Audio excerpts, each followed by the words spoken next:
فحشرن به نقعا فوسطن به جمعا إن الإنسان لربه لكنود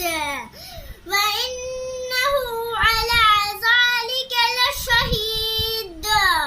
وإنه لحب الخير